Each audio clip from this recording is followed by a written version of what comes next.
support the maker. Here today we have Justina, also known as Polly Plum, and Every Trick on the Hook. I have to ask you, why Polly Plum? It sounded cute. Polly was a nickname that a friend gave me years and years and years ago, and she just insisted on calling me that forever. So I went with it. I just embraced it. Yeah, I like it. So you have a fantastic blog. You're very well known for your Afghans. How did you become a designer? What was your route into designing? So it was a pretty long road. I'll try and keep the story a little bit short. My mom taught me to crochet when I was around 12. So this was like 1995-ish, before crochet got really popular. Mm-hmm. And I kind of dabbled. I never really finished anything more than like a hat, here and there, until I went back to college around 25. And then I needed a means of procrastination. And crochet was really good for that. So not to get your college work done. Yes, yeah. So to get away from things, I crocheted. It, and it's relaxing too. It helps that. So I was in college and I was trying to figure out what I wanted to do. I went for a business degree, and then I changed to marketing, and then I changed to computer science, and then just out of nowhere, I changed to graphic design because Wow. I took a graphic design class, and I loved it. And I had never ever dreamed of a creative career at all. Really? Not in my entire life. I didn't think I was creative at all. So I took this class, and I had this teacher who took me aside and literally like held my shoulders and said, "Justina, you are an artist." And I was like, "What?" Yeah. No. Well, anyway, after that, I got really excited about it. Like, well, she said. So I just dropped everything. I switched to graphic design, and I loved it, but it brought up a lot of things. So I have an anxiety disorder, and I also deal with depression, and perfectionism is a huge part of my life. I've been fighting perfectionism my entire life, and art classes brought that out hardcore. I mean, just really just dug deep into me and pulled this perfectionism out. And I got really, really depressed. I didn't know it back then, but I was really, really depressed. And I started crocheting because I procrastinated. That's something perfectionists do. Mm-hmm. If they can't do something perfectly, they don't do it, and they go do something else that they know they can do. So I knew I could crochet. It felt good. So I kept crocheting. And I eventually changed from graphic design to fine art, which I knew wasn't necessarily going to take me anywhere. Like I didn't have a good path to go on with fine art, but I enjoyed it. So I started taking more fine art classes. I started procrastinating more. I started crocheting way more. And I actually dropped out of school. I started failing classes. Everything was going really poorly, but I just kept crocheting. I mean, all the time, crocheting. And at the same time, I'm guilting myself for not making art. I'm an artist. I've been told I'm an artist, and I actually have some skills. I was pretty good, but I was letting them just drop off because I was so depressed. And I fought with myself for a long, long time over this, but I just kept crocheting in the background to pass time, to make myself feel better. And as I'm guilting myself about not making art and not being creative, finally, after a couple years of this, I looked down at my hands and realized I've been making art this whole time. I've been creating this entire time, and I've gotten really good at it. So there's this light bulb moment. Oh my God, I haven't given up on art. I've been making it the whole time. So then I started playing around with the idea of making my own patterns. And it took me a while to get comfortable with that idea. I remember telling myself that I started out making Afghan blocks. I wanted to make a new Afghan block because I was fascinated by them. And I told myself there was no way I could come up with something new. There's so many out there that they've all been done. Every design has been done. Why would I come up with something new? which is silly now because I've got, I don't know how many Afghan blocks I have. I haven't counted, but it's well over 50. Wow. Um, and it became my thing. That's how I started. So yeah, all that time I transformed this Yeah. procrastination into an art and then just went with it. Well, thank God you did. And I never went back to school, maybe someday. And so where do you get your inspiration from? Because I love the way you use colour, colour balances, textures. Where does that all come from? I have no idea. I struggle with this question every time someone asks it. I think there's inspiration everywhere, so I just try to keep my eyes open. I do love certain things like textiles, I think are a great place to look Hmm. because a lot of our work imitates like fabric prints. Right. Um, the way that the colors work together in Afghan blocks, I think imitates that a lot. Striping sequences of colors, it's good to look at fabric prints for those. Yeah. Um, tile work, architecture, just everything, kind of need to keep your eyes open to it all the time. So I don't really find something and then try to imitate it. I just kind of like fill the cup all the time. Right. Every day just kind of keep my eyes open to things Yeah. and let it let it fill up. And once it's full, then you kind of get to step back and let it bubble over Yeah. and see what comes out. Yeah. A lot of people say that about writing as well. Some writers, they read a lot, they come up with lots of ideas, make notes, and then walk away for a day or two. And like you say, just let it ferment, let it rise, like a bread until it's ready to go. Yeah. Yeah. Yeah. So what is your process? We've got lots of questions here that I'll go through as you Okay. from the Facebook and Instagram. How do you Well, start? that's a great lead in because I was thinking about this, and when I was taking art classes, one of my teachers, he outlined the artistic process for me. He said it goes inspiration, Yeah. uh, inspiration, incubation, execution. Oh, So incubation. Yes. incubation is what I found to be the real key. So you have inspiration, right? We let that cup fill up and we let it bubble over and you get an idea and you have this amazing idea and then you need to stop. Maybe you jot some notes down, you do some sketches, you try some things out. I'll see how some stitches work together and then stop. There's a point where it just stops flowing and it's not Right. done. It should never be done at that point. Right. And you step away, and you might step away for a day or a month, or I've stepped away. I have one project I'm working on that is 2 years old. It just never came together. So incubation can be as long as it needs to be, but Right. I think honoring that incubation is really, really important Yeah. Yeah. to a well-formed design. Yeah. And once it's formed, then execution. Right. So then you just do all the work. And I think that's the really fun part.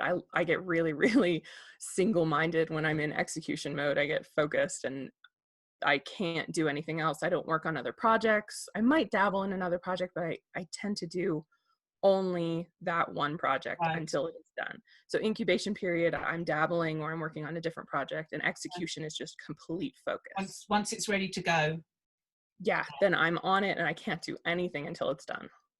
So Rachel has asked, she's always impressed by how perfect the maths is on your Afghan squares. They lay really nice even before blocking. Do you have a process or a formula to determine how to make sure they work? Um, yes, Okay. they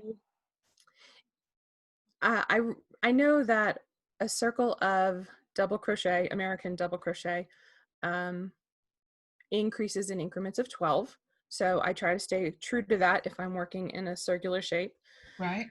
And a square of double crochet increases, 4 stitches each side with chain 2 spaces in the corner. Mhm. So I try to stay true to that too. So I'll measure as I go and then do the math and make sure I'm at least close to where I should be at. Working with DK yarn is easy because my double crochets are almost exactly half an inch tall, Oh, wow. and there's 4 per inch. So when I measure the math is really easy to do, to know I'm on track. So whilst you're doing that, do you draw, Karen has asked, do you draw a picture of the entire Afghan and how it fits together? So you've done this one square, say, or one block. Mm-hmm. How do you envisage the whole blanket then? I do diagrams. Do you want to see one? Oh yeah, I that'd be have some. great. Okay. So Fascinating. when I did Arabella, I always have trusty graph paper. I don't know if you can see this, but I can send you a picture too if you want. I always have graph paper on hand, and I draw out the diagram. If you hold it just a little bit closer, it might focus better. You know what? I'm not on There we go. autofocus. Yeah. Oh, My camera is yeah. not. No, hold. That's perfect. Just hold it there. Okay. Okay. So that's how you wanted it to look. That's how I wanted it to look. Yeah. Yeah. So I tend to come up with this motif design and then just draw out the outline. Right. For the motif Afghans. Yeah. And do you write the pattern as you make the stitches, or do you noodle around and then? No, I'm terrible at even taking notes. If you ask my testers, almost every pattern there's a point where I go, I can't remember if this is 1 or 2 chains. Tell me which works better. And which comes first then, the colors or the stitches? Usually the stitches. Every now and then I'll come Really? up with, yeah. Every now and then I'll come up with a color scheme that I really like, and I'll set it aside. I did that with prismatic. I had those colors lined up, and the way that I had scheduled the patterns coming out, it didn't work for prismatic, and then I ended up changing it all around, and it did work. So they kind of fell together. But usually I'll design a pattern and I'll pick out some colors that I like, and they're usually not like crowd favorites. They're Right. usually something really funky, Yeah. just in the moment that makes me feel good. Yeah, they're very joyful, your color choices. And then I end up hating them. The first I end up hating after a few weeks. So, so I remake the whole thing in colors that I think more people are going to like, and that I like, that I know I'm going to like for a longer period of time. Right. That makes, Yeah. yeah. What do you do with the bit? Do you unravel everything, or do you have a great big basket full of rejected colorways? Or I try to finish them. A lot of them I finished and they go somewhere or to the pile. Some of them just get put in the corner. yeah, Jane Crowfoot was saying when we spoke to her that in her latest fruit garden, Cal, she's got a rectangle called acanthus, and it took her 6 weeks to get just that motif right. But she never unravels if she doesn't feel the balance is right. She just keeps every single swatch so she can see where the progression's going until she is happy that it's Yeah. right. Yeah. Yeah, you need to see, I like to see what I've done and what didn't work, so I remember not to try it again. Yeah. Yes, exactly. And let me just see what the other questions are. That was that question about pattern first and then choose your colorway was from Christine Smith. Oh, Chris has a really good question here. How much yarn do you have right now? Be honest. And how do you keep it organized? Well, we can see behind you a little clue about how you keep it organized. This is actually it. No, I have a couple totes of yarn that are in storage that I don't use anymore. They're probably going to end up being donated. But this is it. I actually don't keep very much. I like to keep about 2 balls of each special DK color on hand so that at any moment I can whip something up, right? Yeah. And then I have just some miscellaneous. So there's about 3 shelves like this of special DK. Wow. And 1 shelf of batik, and then just everything else is miscellaneous. And not all of these shelves are filled. I really don't like to keep a big stash. That's very restrained of you. We have a tiny house, so there's nowhere to put it. But also, I like to pick my colors and buy the yarn for the project. Right. I don't like having a lot of yarn sitting around. It stresses me out. I feel this obligation to use it, Yeah. and it's just sitting there. And then I start feeling bad that it's just sitting there. I actually finally started working on a shawl in linen drape. Yeah.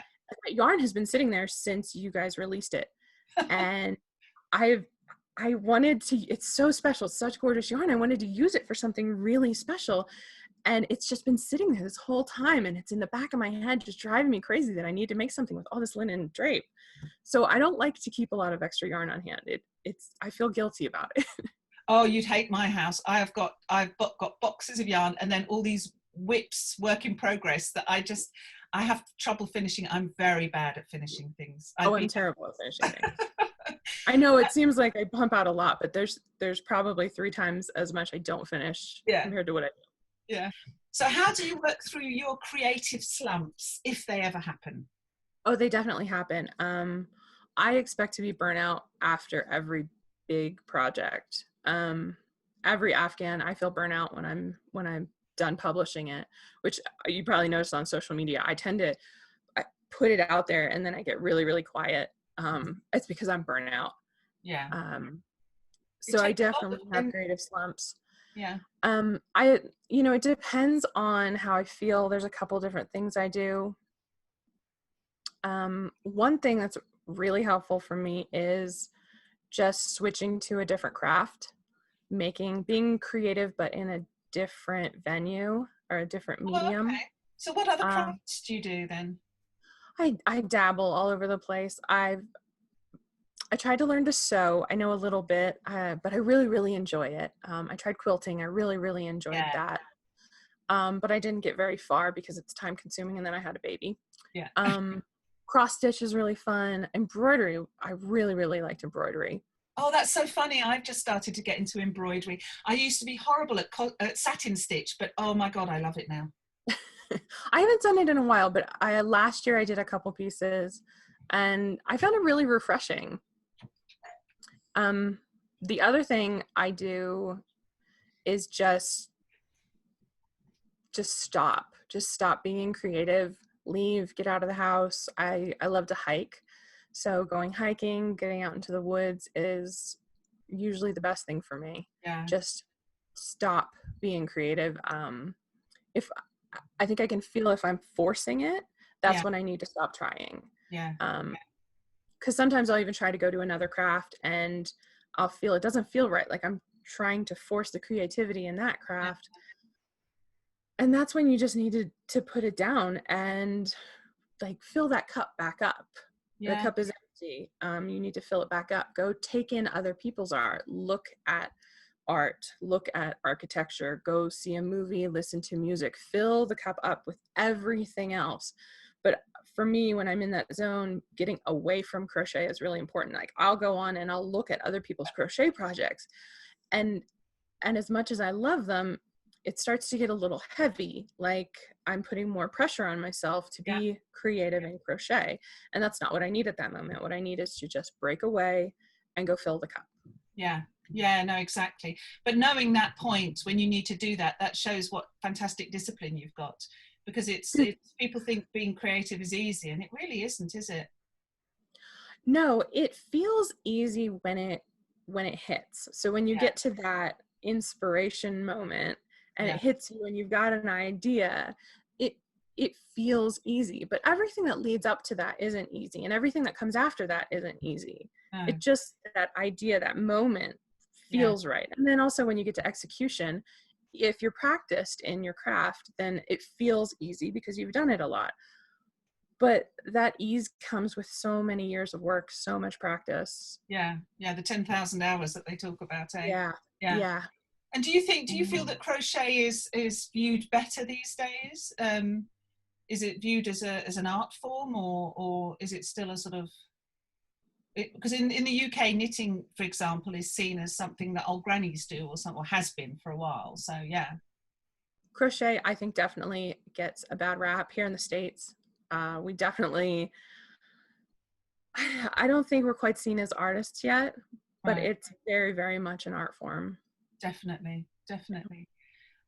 Kay asks, do you have a favorite designer or one that inspires your creations? Is there anybody in the crochet world or in the art world or anything like that that you draw on for inspiration?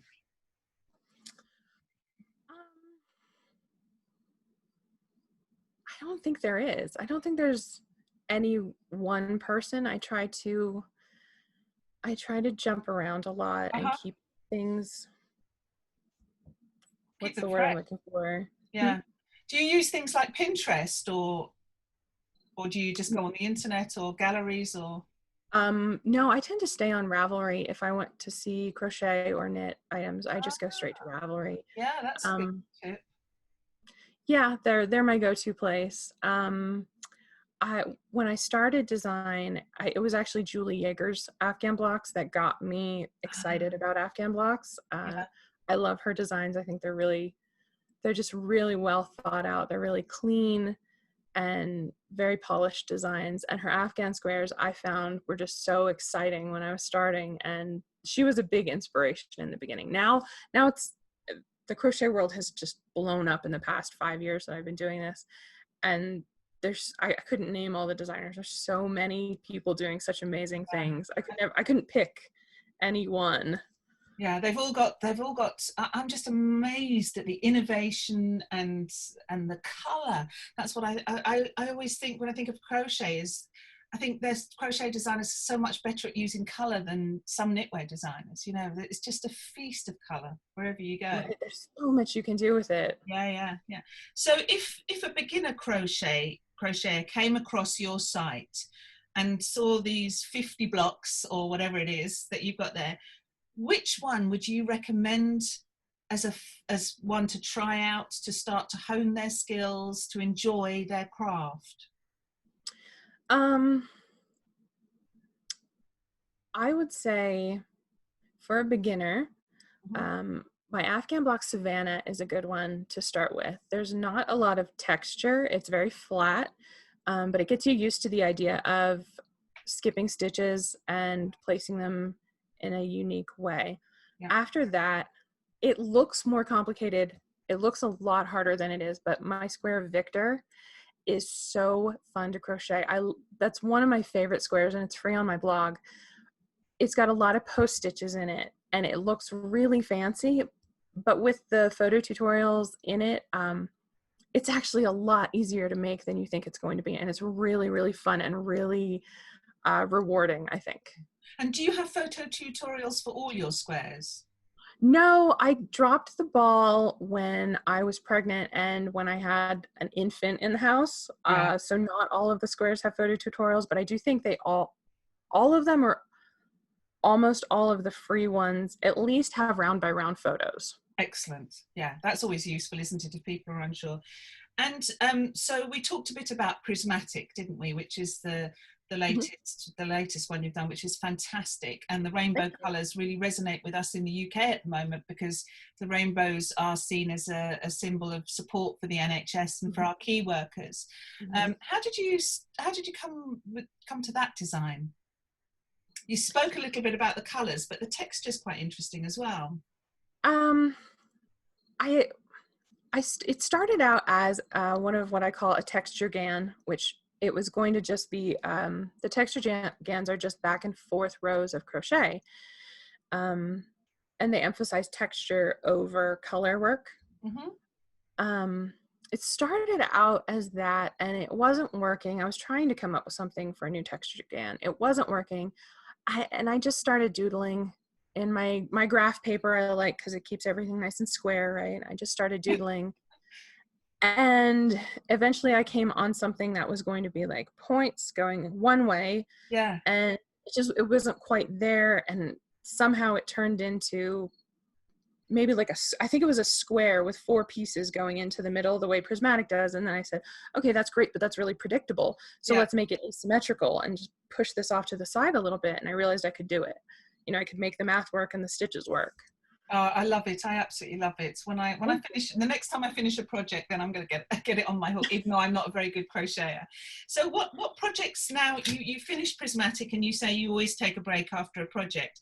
Have you got any ideas of what you're going to be doing next? Oh yes, I have most of the year planned out. I actually am doing really good with working, like planning ahead and having projects lined up so that when I do have that burnout after a project, I can at least like ease my way back in because I know what's coming next. So do you want to see? Oh yeah. If Okay. you if you feel like showing us, give us Yeah, this one's exclusive here. this this isn't a surprise. I've shared a work in progress picture of this one. This is actually I don't know if you can you see Oh, the texture? wow, look at that. So those are little Um, hearts, and some of them have got like, they're like granny square hearts, are they? Or yeah, some of them have granny stitch in the middle and some of them are solid in the middle. This is actually a remake of my I Heart Granny pattern, which was right. done in rows back and forth. This one is done in the round. It's a square. Mm-hmm. So it's the same pattern in a new twist on this on an old pattern. Lovely. It's in Bellissima. Did I Uh-huh. say that right? Bellissima. Um, totally teal, Oh, and it's lovely got this colour. pretty ruffle border on the edge. It's the That's same border as the last one, that's but so it works really cute. well. That's like a hat border in knitting, isn't it? Where they have on the hat, they have those curly. Yeah, it looks lovely. Looks really, really nice. And I what don't sort know of enough level about of knitting. difficulty is that, do you think? This one, so the I Heart Granny, I have listed as advanced. It's difficult. There's a couple rows in there that you need to like turn the TV off and just focus on the pattern. It was really, really difficult to write. And it's actually much easier to make if you use the chart or the photo diagrams in the pattern. This one's easier. It's definitely easier. I haven't written the pattern yet, so I don't know how it's going to sound when I write it. Yeah. I don't know how easy it's going to be to explain a couple of the rounds, but once you understand it, this one is actually a lot easier than the original version, and it's just I loved making it. I haven't had such a good time making a pattern in forever. I just really, really enjoyed it. It was over 7 balls of Bellissima to get the body, just the teal part of the body done. And I just flew through it in like 10 days. I just couldn't stop. I loved making this one. So I think it's easier. It's somewhere between intermediate and advanced. Right, because it's The got. Can you post stitch hold it? placement Can is you a just little hold it up tricky. again, just so we Oh can yeah. see? Because it's got those lovely raised edges around the heart, hasn't it? Yeah.